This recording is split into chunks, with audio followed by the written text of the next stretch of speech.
तर हे याचं शिक्षण क्षेत्र आहे काय? किंबहुना हे गेम बनतात कसे? त्याचं शिक्षण मिळतं कुठं? शहरांमध्ये ॲक्च्युली फीज ही त्या शहरामुळे डिपेंड करते. शिक्षणात फरक नाही पडत. म्हणजे असं नाही होत की कोल्हापुरात स्वस्त आहे म्हणून शिक्षण पण खराब आहे आणि पुण्या मुंबईमध्ये जास्त फीज आहे म्हणून शिक्षण चांगलं असेल, असं काही नाही. ह्याला म्हणजे एज्युकेशनल लोन मिळतं? या क्षेत्रामध्ये कुठल्या अशा पर्टिक्युलर अपॉर्च्युनिटीज कुठल्या आहेत? या जॉब अपॉर्च्युनिटीज आत्ता सध्या कुठं उपलब्ध आहेत? की deadline is your boss. Salary range काय असते हो याच्यामध्ये? पॅकेजेस काय असतात? आणि व्यवसाय एखाद्याला करायचा असेल तर त्याला काय स्कोप आहे? कोणत्या वयाच्या कोणत्याही टप्प्यावर हे शिकता येऊ शकेल? हो.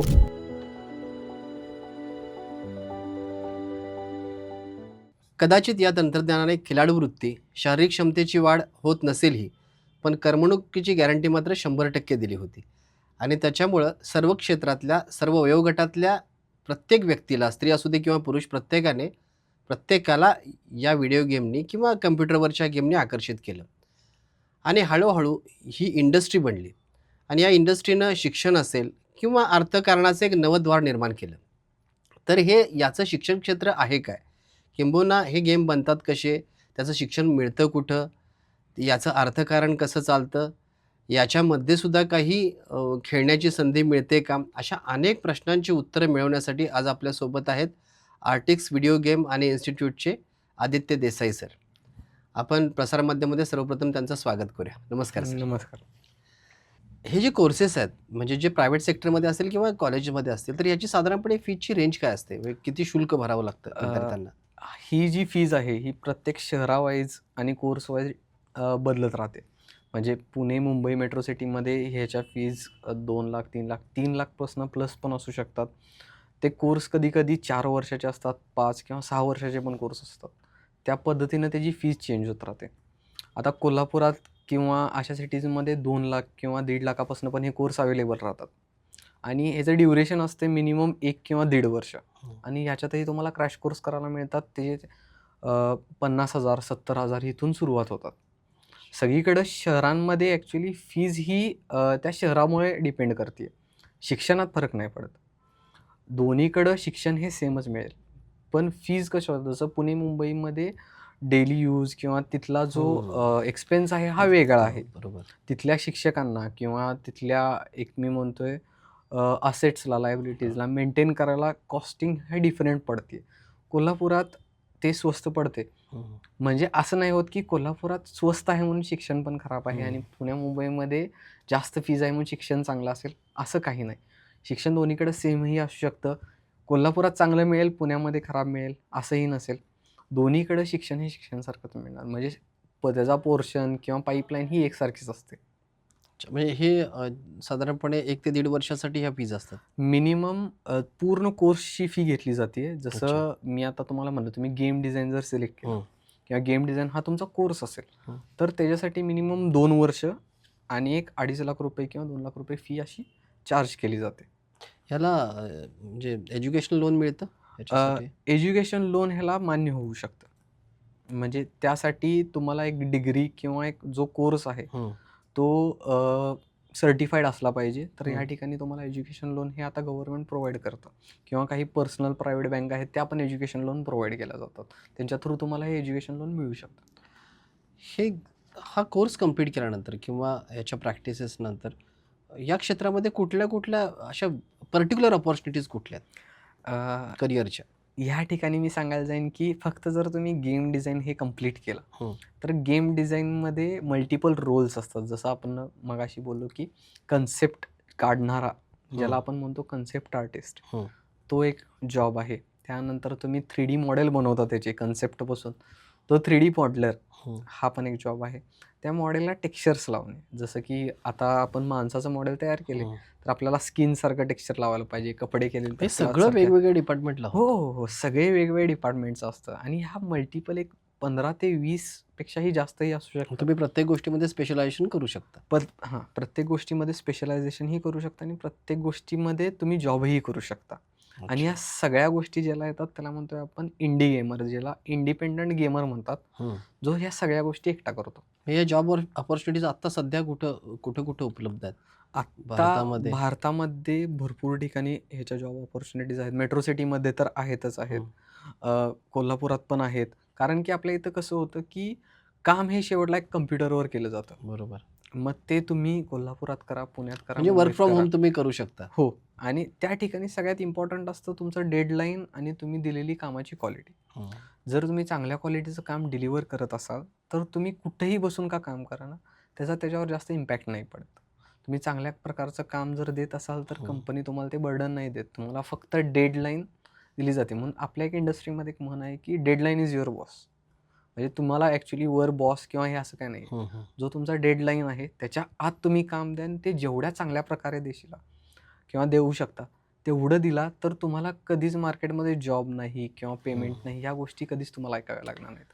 अजून एक म्हणजे हा प्रत्येक स्टुडंटचा हे असतो, की सॅलरी रेंज काय असते हो याच्यामध्ये? पॅकेजेस काय असतात? जर इंडियामध्ये बघायला गेलं तर इनिशियल स्टेजला आपल्याला सुरुवातीला एक इंटर्नशिप चांगली करून 2 लाख ते 4 लाखाच्या मध्ये पॅकेज लागतं पहिल्या 1-2 वर्षासाठी. आणि एक एक्सपिरियन्स पर्सन असेल तर तो 8 ते 16 लाखाच्या पॅकेजपर्यंत पण सहज जाऊ शकतो. आणि या सगळ्या गोष्टी तुमच्या कामावरच डिपेंड करतात. आणि व्यवसाय एखाद्याला करायचा असेल तर त्याला काय स्कोप आहे? व्यवसाय जर करायचा असेल म्हणजे त्याला नेमकं करायचं काय आहे? म्हणजे गेम डिझाईन स्टुडिओ टाकायचा आहे, इन्स्टिट्यूट टाकायचं आहे, गेम डेव्हलपमेंट स्टुडिओ टाकायचा असेल, तर ह्यासाठी सगळ्यात आधी महत्त्वाचे तुमचे नेटवर्क. आणि जर तुमच्याकडे चांगलं नेटवर्क असेल तर ह्या फील्डमध्ये भरपूर कामं मिळतात. आणि ती सगळी कामं म्हणजे त्याला लिमिटच नसतं. नवीन गेम तुम्ही जसं मगाशी म्हणला, नवीन गेम रोज बनतच जाईल. आणि ते नवीन गेम बनवायला आपल्याला नवीन स्टुडिओ जरी आले तरी त्याचा जास्त फरक नाही पडणार.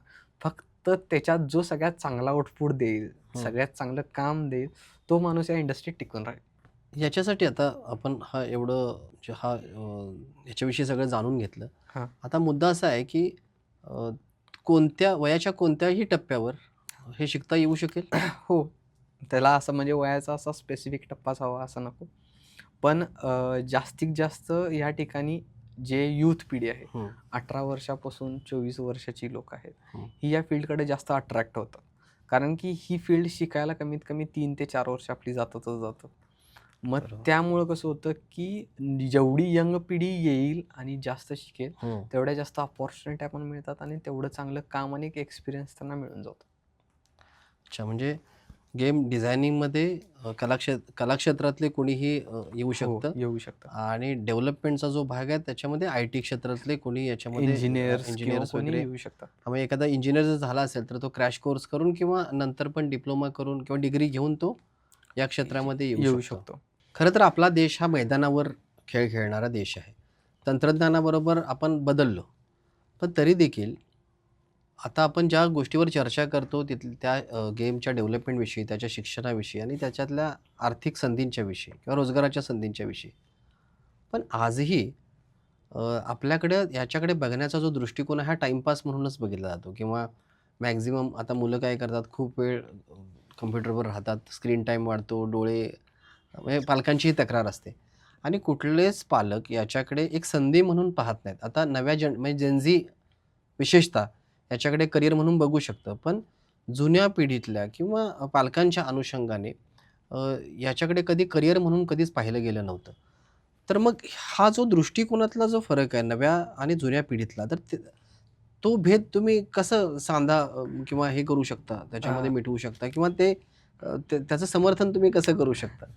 मी एक गोष्ट ती बघतोय जसं भरपूर पालकांचं असं होतं की आमचा मुलगा फार गेम खेळतो किंवा हे. आणि जसं तुम्ही म्हणला की गेमकडे बघायचा दृष्टिकोन वेगळा आहे किंवा काय, त्याचं खरं आन्सर असं आहे की पालकांना जे तुम्ही म्हणला मैदानी खेळ खेळतात किंवा हे खेळतात, ह्या प्रॅक्टिकल थिंग्स आहेत. जसं आत्ताच्या लोकांना माहिती आहे इंजिनियर काय करतो, डॉक्टर काय करतो माहिती आहे, लॉयर काय करतो माहिती आहे. त्यामुळं पालक कसे म्हणतात, हां तुला इंजिनियर व्हायचं आहे, हां इंजिनिअरिंग कर. लॉयर काय करतोय माहिती आहे ना, तू लॉ कर किंवा तुला डॉक्टर करायचे बनायचे मेडिकल फील्डमध्ये जा. पण कुठल्या तरी पालकांना हे माहिती आहे का की एक गेम डिझायनर काम काय करतो किंवा गेम डेव्हलपर काम काय करतो हे माहीतच नाही. मग त्याचं एक आन्सर असं राहील की आधी पालकांना त्या गोष्टीबद्दल अवेअरनेस देणं, की ही फील्ड टाईमपाससाठी नाही आहे, पण ॲक्च्युली याचा पर्पज टाईमपास किंवा एक एंटरटेनमेंट असू शकते, पण ही बनवायला आणि याच्यातून आर्थिकदृष्ट्या भरपूर स्कोप पण आहे आणि ह्यातून भरपूर आपल्याला आउटपुट पण मिळू म्हणजे शकतं. तुम्ही तुमच्या छंदाचं रूपांतर व्यवसायामध्ये करू करू शकता. शकता. आणि त्यातूनच तुम्हाला भरपूर चांगली आर्थिक हे पण होईल, आर्थिक उत्पत्ती पण होऊ शकते. या सगळ्या गोष्टींचा विचार कधी होणार, जेव्हा पालकांना लक्षात येईल की गेम इंडस्ट्री काय आहे. म्हणून मी तेच म्हणलं ना, की पालकांना माहीतच नाही की गेम इंडस्ट्री काय आहे आणि गेम इंडस्ट्रीमध्ये काम कसं होतं. त्यामुळं हा प्रश्न उद्भवतो, की लोकांचा दृष्टिकोन त्याकडे एक टाईमपास म्हणून राहिला. तरी किती म्हणजे जगभरामध्ये आणि आपल्या भारतामध्ये कितीची उलाढाल आहे या इंडस्ट्रीची? जर पूर्ण जगभरात जर तुम्ही विचार करावा गेला, तर आत्ता 2025ला $350 बिलियन ही जगभराची बापरे! इंडस्ट्री आहे आणि त्यांनी 2030 पर्यंत ती 600 ते 800 बिलियन डॉलरपर्यंत होईल. ही ह्या लेव्हलने या बूस्टिंग गेम इंडस्ट्रीचं होत आहे. म्हणजे येणाऱ्या काळामध्ये भरपूर जॉब आणि बिझनेस हो. अपॉर्च्युनिटीज या क्षेत्रामध्ये उपलब्ध होणार आहेत. आत्ताही आहेत, पुढेही होणार. प्लस अजून नवीन-नवीन, जसं तुम्ही लहानपणी एखादा गेम खेळला असाल, उदाहरणार्थ मारिओ असू दे किंवा हं. छोटे-छोटे जुने गेम यायचे. त्या गेम्समध्ये आणि आत्ताच्या मोठ्या गेम्समध्ये भरपूर फरक झालेला आहे. मग त्यात जसे-जसे डेव्हलपमेंट ओपन झाले, उदाहरणार्थ फॉर एक्झाम्पल आपण आधी 2D गेम खेळायचो. एक हं. चित्र हलतेलं हं. दिसायचं. बरोबर. त्याच्यासाठी वेगळी प्रोसेस असायची. आता 3D गेम आलेत. त्याबरोबर 3D आर्टिस्ट आले. आणि 3D आर्टिस्ट बरोबर 3D डेव्हलपर्स आले, 3D गेमसाठी डेव्हलपर्स आले. हं. तर हे नवीन-नवीन फील्ड येत राहणार, नवीन-नवीन जॉब ओपन होत राहणार आणि हे पुढं असंच कंटिन्यू होत राहील. सरकार याच्यासाठी किती म्हणजे पॉझिटिव्ह आहे? आत्ता रिसेंटलीच मुख्यमंत्र्यांनी ₹500 कोटी आपला ॲलोकेट केलेले आहेत. या गेम इंडस्ट्री बूस्ट व्हावी, म्हणजे ज्यामध्ये गेम स्टुडिओज यावे, ई स्पोर्ट्स अच्छा. गेमिंग व्हावं आणि त्याबरोबरच ह्या गेम इंडस्ट्रीला एक आधार मिळावा आणि आणि ही पण इंडस्ट्री मोठ्याने ग्रोथ व्हावी, यासाठी ते केलेले आहेत. म्हणजे आता सरकार देखील याच्यासाठी खूपच पॉझिटिव्ह आहे. हो, भरपूर. कारण कसं आहे की गेमची जे मार्केट आहे ते जगभरामध्ये असणार आहे. त्याच्यामुळे इथल्या भारतातल्या पण बऱ्याचशा गोष्टी आपण बाहेर त्या माध्यमातून संस्कृतीसह, कारण बरेचसे गेम हे आपल्या कल्चरल ॲक्टिव्हिटीजवर पण आपण किंवा जे जुने हे आहेत त्याच्यावर पण जे बनवू आपले शकतो. रामायण महाभारतावर पण खूप चांगले गेम आता बनत आहेत. तर त्याच्यामुळे ती पण एक मोठी संधी आहे हो. आपल्याला. अ, आता हे सगळं जेव्हा आपण विचार करतो या गेम इंडस्ट्रीविषयी, आता एखाद्याला याच्यामध्ये यायचं आहे, या क्षेत्रामध्ये करिअर स्टार्ट करायचं आहे, तर त्यांना सुरुवात कुठून करायची? जर त्याला आधी इंडस्ट्रीबद्दल थोडी माहिती काढून घ्यावी लागेल. हं. जसं की गेम डिझाईन काय आहे? गेम डेव्हलपमेंट काय आहे? मग त्याला जर डिझायनिंगमध्ये यायचं असेल, तर त्यांना आधी स्वतःचा ट्रॅडिशनल बेस, जो एक कला क्षेत्रातला सगळ्यात बेसिक पार्ट आहे, पेपर, पेन्सिल, स्केच किंवा ह्या गोष्टी, फाउंडेशन आपण त्याला हां. म्हणतो, तो क्लिअर केला पाहिजे. मग त्यासाठी आपल्या इथं कोल्हापुरात किंवा भारतात भरपूर कॉलेजेस आहेत, जिथं त्यांनी 1 वर्षाचा फाउंडेशन कोर्स हा घेतला जातो. तो कंप्लीट करायचा आणि त्यानंतर तुम्ही गेम डिझाईन कोर्सेसला अप्लाय करू शकता किंवा क्रॅश कोर्स करू शकता. ज्याच्यातून तुम्हाला गेम डिझाईन कसं वर्क होतं, म्हणजे त्याची प्रोसेस काय असते, पाईपलाईन काय असते ही कळते. आणि त्यानंतर तुम्ही तुमचा एक स्वतःचा एक पोर्टफोलिओ बनवला आणि हं. तो एक चांगल्या पद्धतीनं जर तुम्ही बनवला आणि त्यातून तुम्हाला भरपूर जॉब अपॉर्च्युनिटीज मिळू शकतात. कारण की आपल्या इंडस्ट्रीमध्ये आपलं जे आर्टिस्टचं काम आहे, हेच आपलं सर्टिफिकेट ठरतं. जेवढं चांगलं काम राहील, तेवढा तुम्हाला जास्त चांगला रिस्पॉन्स पण येईल आणि तेवढे जास्त लोकं तुमच्याकडे जॉब्स येतील हं. पण. आपली जी इन्स्टिट्यूट आहे, हां. तर त्याच्यामध्ये आपण कोणत्या प्रकारचं शिक्षण देता याच्यातलं? आत्ता आपल्या इन्स्टिट्यूटमध्ये सगळ्यात आधी आपण गेम डिझायनिंगचं स्पेशलायझेशन शिकवतो. हं. ज्यामध्ये एखादा ट्रिपल ए टायटल गेम कसा बनतो, त्याची हं. पाईपलाईन काय असते, त्याची सुरुवात कुठून होते, हे सगळं शिकवलं जातं. म्हणजे स्केचिंग आलीच त्याच्यात, जसं मी तुम्हाला हं. फाउंडेशनचं म्हणलं त्या बरोबर. टाईपमध्ये पहिले 2 महिने. कारण की मुलग्याला गेम कसा बनवायचा आहे, ह्याच्या अगोदर गेम काय बनवायचा असतो, मग त्याबद्दल विचार कसे करावे लागतात आणि ते विचार आधी एखाद्या पेपरवर कसे उतरवायचे, ह्या सगळ्या गोष्टी शिकवल्या म्हणजे जातात. कॉन्सेप्टपासून ते फिनिश फिनिशिंग प्रॉडक्टपर्यंत. प्रोडक्टपर्यंत आपण शिकवला जातो.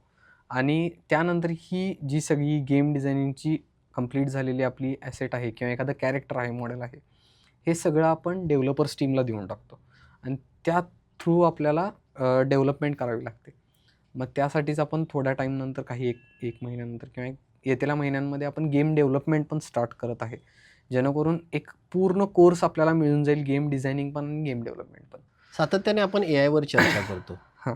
आताच अगदीच रिसेंट ए आय आणि प्रत्येक क्षेत्रामध्ये आता ए आयचा वापर वाढत चाललेला आहे. या इंडस्ट्रीवर त्याचा काय परिणाम होईल?